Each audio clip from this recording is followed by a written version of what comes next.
And so the money is a huge part of it, no joke. Like, but for the bigger actors, it's about having control. Like, how do I control what's going on? Samuel Jackson's another one. Go protect your voice right now. Well, exactly, because it'll be a part of your estate. It'll be a part of your estate, and it can sustain your family for the rest of their life. Because Morgan Freeman can be God in everything for the next 100 years. Here's another practical use case for writers and an opportunity. This kind of AI, generative AI, is one of the most accessible AIs. It's available via an API. This is not something they need to wait for Hollywood. That I don't even really consider Netflix in this capacity to be much more advanced in tech than the WGA can be at this point. That someone like a Shonda Rhimes, they give a gazillion dollars to Shonda Rhimes to just create shows for us. Shonda Rhimes can absolutely want to duplicate her style at scale, and her job is to pick the right contract. The real thing about this business is still relationships that sell contracts. It's not the writer. It's not, whether it was a machine or a human, it's the relationship that they have. And so she already has that relationship.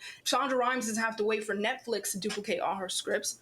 Shonda Rhimes can create her own large language model and say, the next adaptation I want to do is on this person in the style of myself, Shonda Rhimes.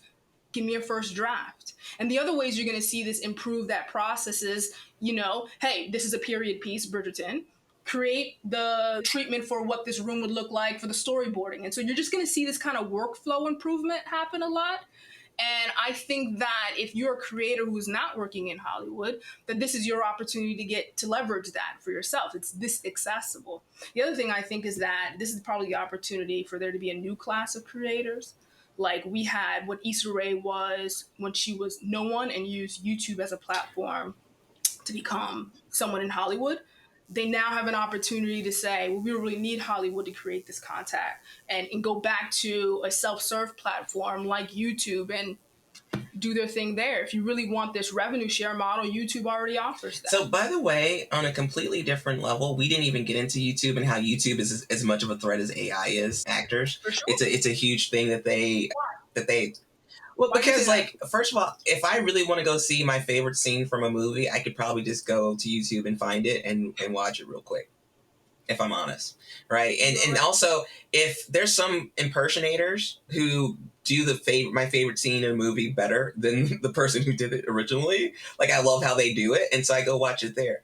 When I think about, I've watched YouTube probably more than any of the other specific streaming networks over the past couple weeks. Well, when my kid loves YouTube, so we can find stuff really quickly. But also, there's a lot of original content on YouTube that I watch that is truly unique, right? It's truly unique. I've never seen it anywhere else, and it's from people that I care about.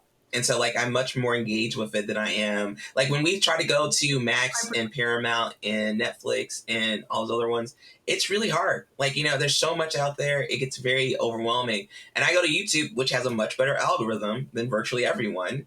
And I know they're going to find the thing because so these are my categories. I love music shows. I love performing music performances. I love certain types of pieces of content. For instance, one of my favorite things, if I feel sad, on Avengers, the last Avengers Endgame, when it looks like they're going to lose, and then the whole squad comes out, that's my favorite scene. I will put that scene on, I'll just repeat it over and over again, and I don't pay Disney anything. You know what I'm saying? So I just say... Would you watch a 30-minute series Of course, on YouTube? I already do. I mean, I'm LGBTQ+, and so most of the LGBTQ+ content that's actually pretty good are these things that people are doing with their iPhones that they only host on YouTube. This is the new class of creators. Don't wait for Hollywood to give you a deal. It's now easier than ever to start creating content that looks almost, we're not there at Hollywood. This is the other thing, is Hollywood's not going to take your job tomorrow. We're not at Hollywood quality with this AI stuff, but we are getting there. And there are some short form things that you can do. And if you have brand power, Issa Rae can absolutely come down and do another show on YouTube and people will watch and you get all that cake.